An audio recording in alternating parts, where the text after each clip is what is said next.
1584. A notary in Toledo writes something in a leather-bound ledger that shouldn't exist.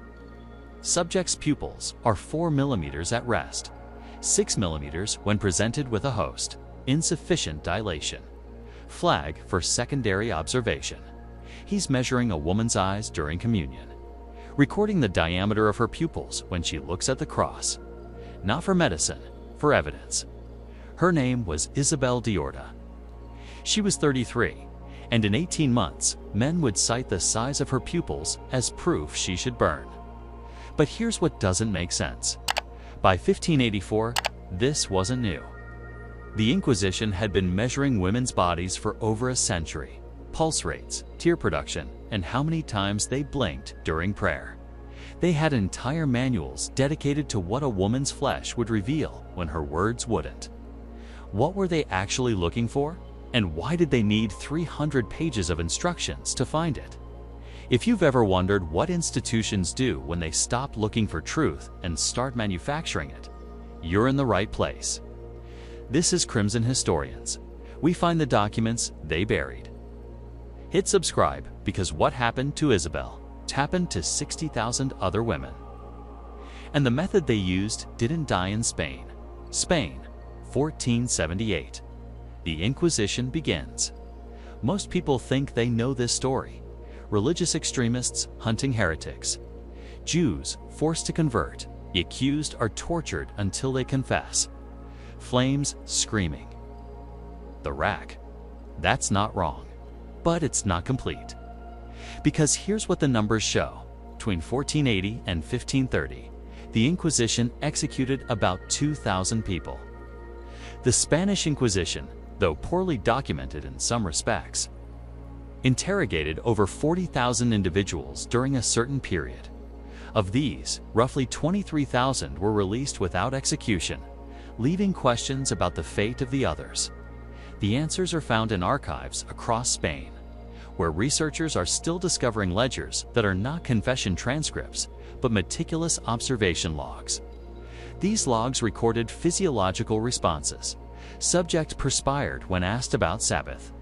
The subject's hands remained dry when touching the crucifix. The subject failed to produce tears during Passion recitation. It's observed 3 consecutive times.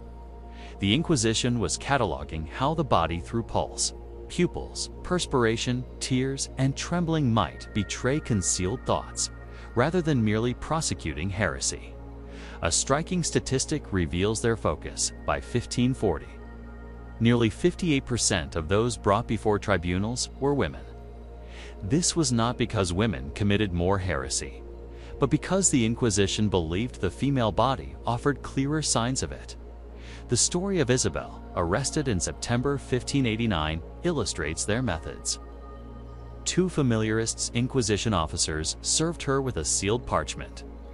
She was taken to the audience chamber, a deliberately ordinary, bureaucratic-looking room with a table, 3 chairs, a crucifix, and a barred window letting in sunlight. This ordinariness was strategic, reflecting instructions in the Inquisition's training manuals, written by Tomás de Torquemada in 1484 and revised multiple times. These manuals taught that the accused who enters in terror will confess to anything. The accused who enters in composure will reveal everything. Panic was avoided in favor of observation. Isabelle sat in silence for 6 hours, with 2 notaries watching from behind a screen, not recording a confession, but cataloging her behavior. The subject shifts position every 11 minutes. Subject touches face 4 times in first hour. The subject's breathing rate increases when footsteps approach the door. Crucially, Isabelle had already failed 3 tests, not of faith, but of biology. This approach was rooted in a foundational belief. In 1487, 2 inquisitors, Heinrich Kramer and Jacob Springer, published Malleus Maleficarum, the Hammer of Witches. While known as a witch-hunting manual, it explored the idea that a person's body, if touched by evil, would physically respond differently than a pure body. The inquisitors adapted this, theorizing that genuine conversion to Christianity was physiological. A true convert's nervous system would change, making tears come easier. During Mass, the pulse quickens before the Eucharist and pupils dilate at the sight of the Virgin. Absence of these responses was interpreted as the body remembering something else. By 1520, the Inquisition employed physicians not for healing, but for measurement. They used calipers, water clocks, and graduated vials to measure pupil dilation, pulse rates, and tears. However, an experiment in Seville in 1537, where 50 confirmed conversos converted Jews, and 50 old Christians were subjected to identical religious exercises, yielded no consistent difference in physical responses. The conversos exhibited the same random patterns of crying, trembling, and pupil change as the old Christians. One inquisitor, Francisco Pena, acknowledged the failure in the margin of the record. The flesh does not differentiate what the soul contains. Our instruments detect nothing. He immediately added, continue observations. Expand sample size, indicating that the failure of the method did not lead to its abandonment. 18 hours into Isabel's arrest, having only had bread and water and no sleep, Inquisitor Alonso de Mendoza entered. He sat close to her and began questioning, not about Judaism initially, but about intimate details, her wedding night and her daughter's birth, focusing on whether she felt joy or ecstasy and whether she wept. Mendoza was not listening to her words. He was watching her body. A notary timed her pulse with a water clock. Mendoza then performed a frequently recorded, yet seldom discussed procedure. He held a mirror 6 inches from Isabel's face while asking her to look at the crucifix. He was observing her pupils. The record states, subject's pupils constricted when viewing a crucifix. Expected dilation, absent. Inconsistent with the documented response of genuine converts. The basis for this expected response was merely assertion. Lacking citation. By 1589, the conversos were aware of these tests. For 2 generations, families had been teaching their daughters how to fake the correct responses. Cry when you take communion. Let your hands shake when you kiss the cross. Practice dilating your pupils by looking at candlelight before bed. Isabel, at 43, had spent 20 years practicing these bodily lies, yet it was still not enough. After 22 hours, Isabel was placed in a 10 by 12 feet cell with a straw mattress, a candle, a bucket, and a cellmate named Maria Enriquez, 51, who claimed to be accused of reading prohibited books. Maria seemed kind and sympathetic, but she was a hidden witness, placed there according to the Inquisition manuals. Section titled Detestibus Occultist to befriend the accused when observation alone failed to produce evidence.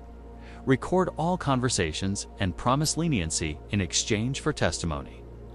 They called these women auras, or ears, former accused who traded information for freedom. Sometimes they were genuine prisoners who'd agreed to inform. Sometimes they were Inquisition employees who'd never been accused at all, just trained to play the role. Maria asks Isabel gentle questions. What was your life like before this? Do you have children? Are you afraid? Isabel, alone and terrified and desperate for human connection, talks.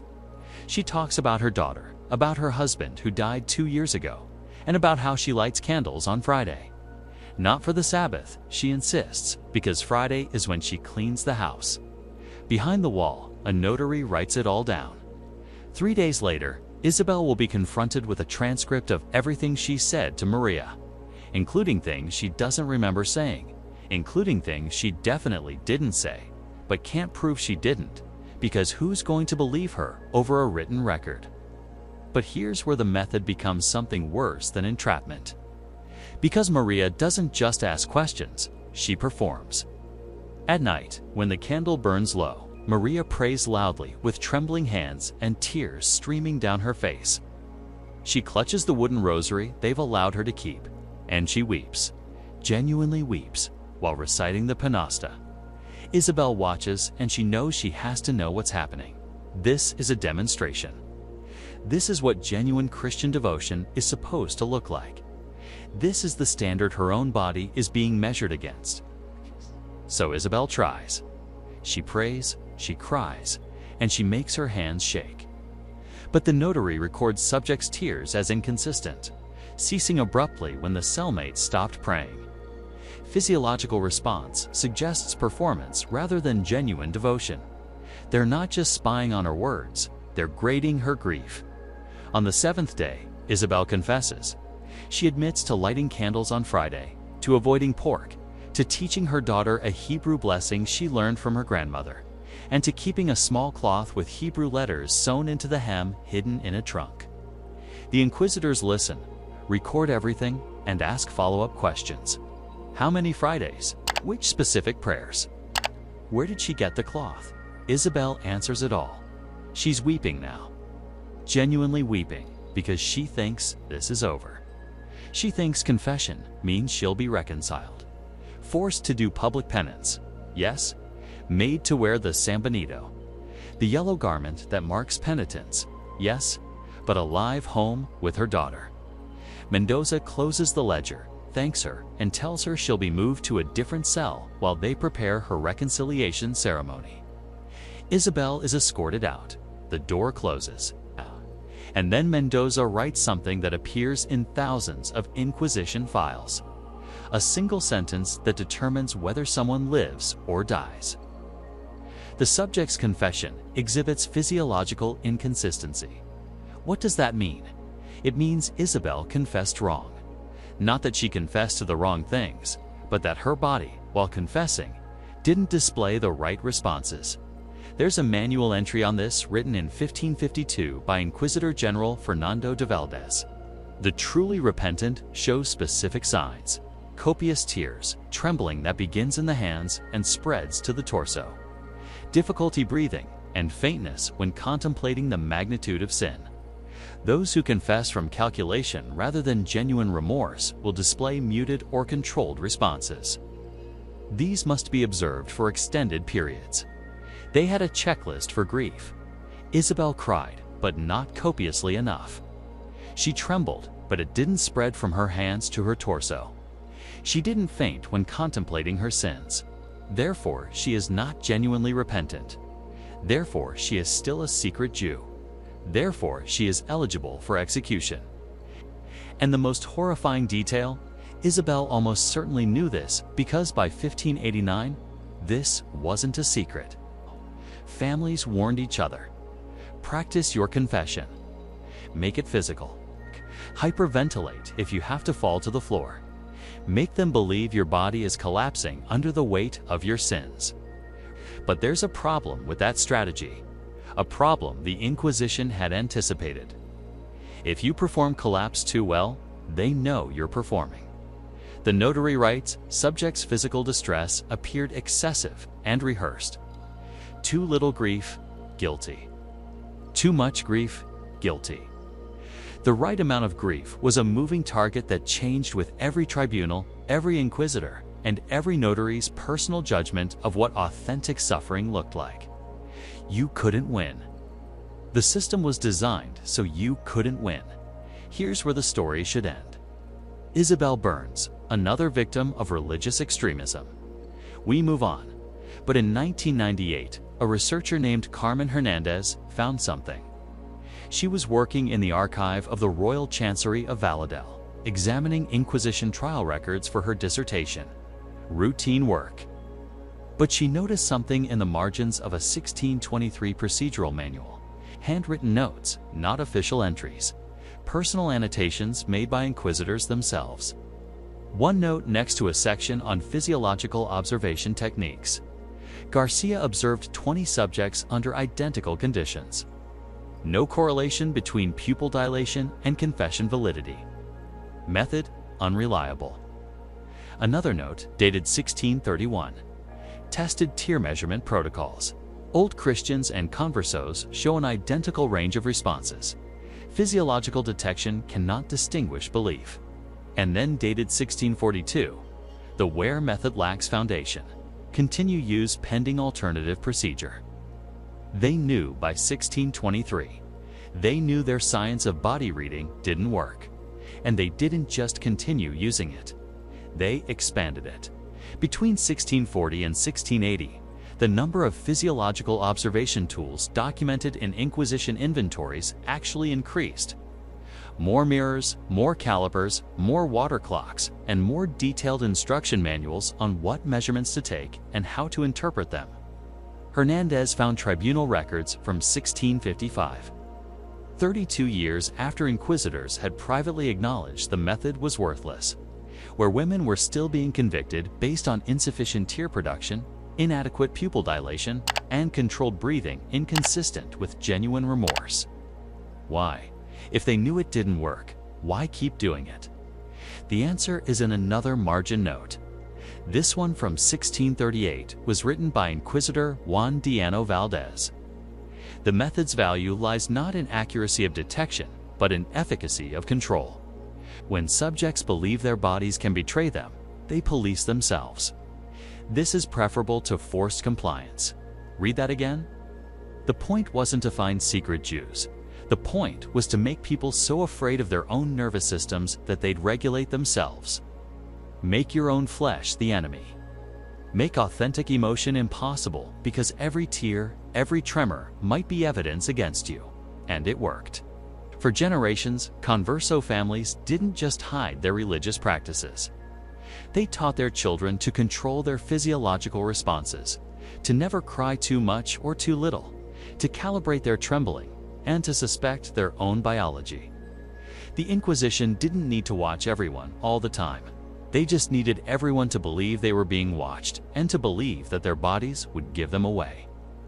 Isabelle de Cordoba was executed on March 15, 1591, not in secret, but in public, in Toledo's Plaza de Zadova, in front of a crowd estimated at 4,000 people. The ceremony took 6 hours. First, the procession. Isabelle and 14 other condemned people, 11 women and 3 men, walked from the Inquisition prison to the plaza wearing sanbenitos painted with flames and devils. Their crimes were read aloud. Isabelle's list includes lighting candles on the Jewish Sabbath, refusing pork, and teaching Hebraic prayers to her daughter. Confession lacking physiological consistency with genuine repentance. Body failing to display adequate signs of divine grace. That last line, that's what killed her, okay? Not the candles, not the prayers. The fact that her pupils didn't dilate correctly. The fact that her tears didn't flow copiously enough. The fact that her hands trembled, but the trembling didn't spread to her torso. Her body failed the test, so her body burned. The execution method is to relax the secular arm. Legal language, meaning the church hands you over to civil authorities who will kill you because the church technically does unexecute anyone. They tied her to a wooden stake and piled wood around her feet. There's a detail in the record that most summaries omit. They offered her a chance, even at this moment, to reconcile. If she confessed, genuinely confessed with the right physiological responses. They would gag her first before lighting the fire. A mercy killing. Isabelle confessed again and said everything they wanted to hear, but the notary was watching her. There was a notary even at the execution. The recorded subject's confession was delivered without adequate trembling. Voice remained steady, eyes dry. They didn't get her. They burned her conscience. Her daughter Anna was in the crowd. 9 years old, required by law to attend her mother's execution. And here's the detail that makes this unbearable. Anna's testimony still exists. 20 years later, when she herself was accused, she described watching her mother burn, and she described what she learned. I learned that no truth could save her, that her words meant nothing if her body spoke differently. I learned that I must teach my own body to lie more perfectly than she did. I learned that surviving meant becoming a stranger to my own flesh. Anna lived because she learned the lesson. She practiced fainting during confession, practiced weeping on command, and practiced trembling that started in her hands and spread to her shoulders, her chest, and her legs. She survived by becoming what the Inquisition demanded. A woman whose body was an unreadable performance, whose every physiological response was calculated. and whose authentic self was buried so deep that even she couldn't find it. The Spanish Inquisition officially ended in 1834, but the method didn't die. 1692 Salem witch trials. Women ducked in water to see if they'd sink or float. Searched for witches' marks, areas of skin that wouldn't bleed when pricked. Observed 4 signs that their bodies had been altered by demonic influence. Same logic. The guilty body will reveal itself. The flesh doesn't lie. From 1933 to 1945, Nazi racial scientists measured skull dimensions, eye color, and nose shape, trying to build physiological profiles of Jewish features that could be detected even in converts to Christianity. Same logic, ancestry lives in biology. The body remembers what the person tries to hide.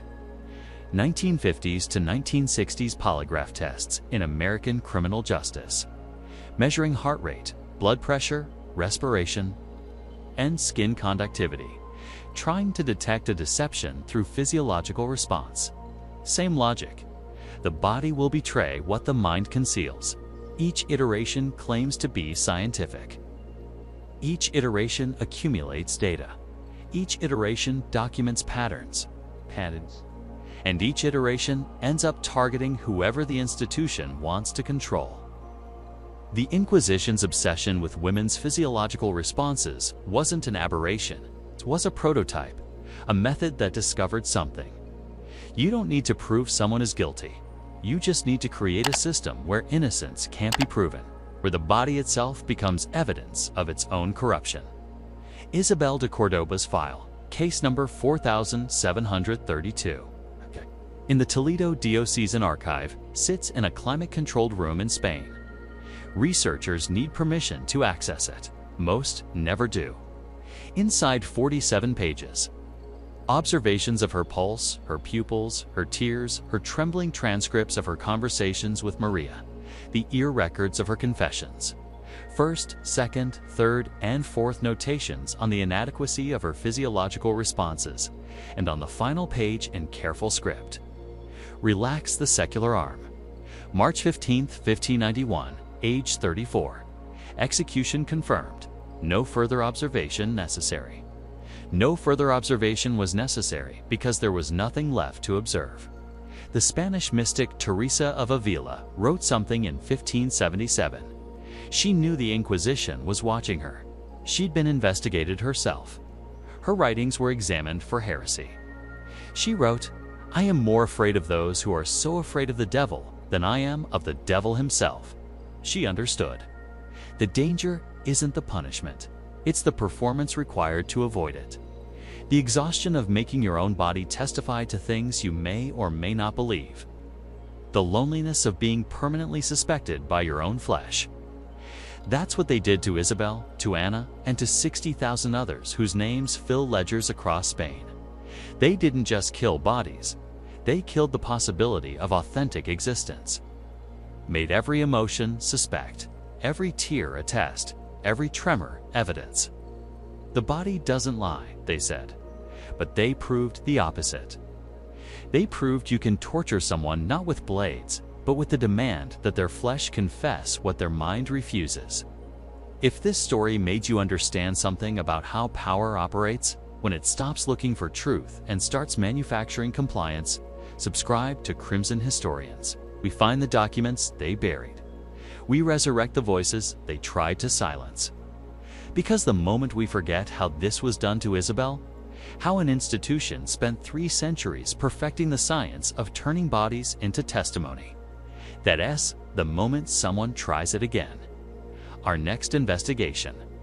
What English witchfinders discovered when they threw women into water and watched whether they desink or swim, and what that taught them about using physics as proof of guilt.